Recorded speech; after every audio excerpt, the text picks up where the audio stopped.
ప్రజలకిచ్చిన హామీలు నెరవేర్చే దమ్ము లేదు. అందుకే దద్దమ్మ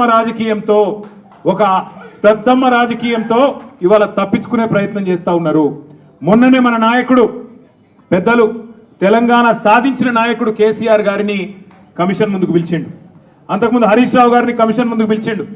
ఆయనకున్నదంతా ఒకటే షోకు, నేను నెల రోజులు జైలున్నా లుచ్చా పని చేసి వీళ్ళని కూడా పెట్టాలి ఒక కొన్ని రోజులు, అదొక్కటే ఆయన షోకు. ఆయనకున్న పైశాచికానందం అదొక్కటే.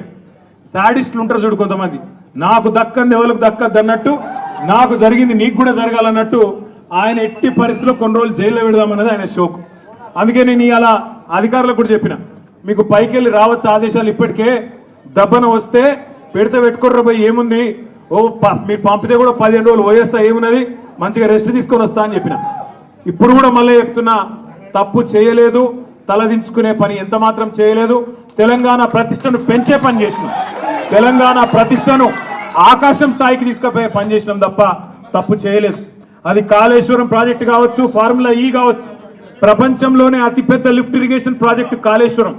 అందులో చేయని తప్పుకు ఇవాళ కేసీఆర్ గారిని హరీష్ రావు గారిని పిలిచి వాళ్ళని అక్కడ ఇబ్బంది పెట్టే ప్రయత్నం, మన నాయకులు కార్యకర్తల ఆత్మస్థైర్యం దెబ్బతీసే ప్రయత్నం అక్కడ కమిషన్ ముందు. ఇక్కడ ఏసీబీ అని పెట్టి మరి ఇక్కడేదో జరిగిపోయిందని చెప్పి ఏ కరప్షన్ జరగని ఒక కేసులో యాంటీ కరప్షన్ బ్యూరోని ఇన్వాల్వ్ చేసి మా ఆర్ఎస్ ప్రవీణ్ అని చెప్పిండు, నా చరిత్రలో ఇంతకంటే తుపేల్ కేసును ఎప్పుడు చూడలే, 26 ఏళ్ళు ఐపీఎస్ అధికారిగా పనిచేసిన ఇంతకంటే తుపేల్ కేసు నా జీవితంలో చూడలేదని చెప్పి వారు కూడా చెప్పినారు. అంటే ఇట్లాంటి కేసులు పెట్టి ఏదో సాధిస్తాను రేవంత్ రెడ్డి గారు అనుకుంటున్నాడు. నేను రేవంత్ రెడ్డికి చెప్పేది ఒకటే, నా మీద ఇప్పటికే 14 కేసులు పెట్టినావు, ఇంకో 1400 కేసులు పెట్టుకో, అవసరమైతే జైల్లో పెట్టుకో, ఏమన్నా చేసుకో, భయపడేది లేదు.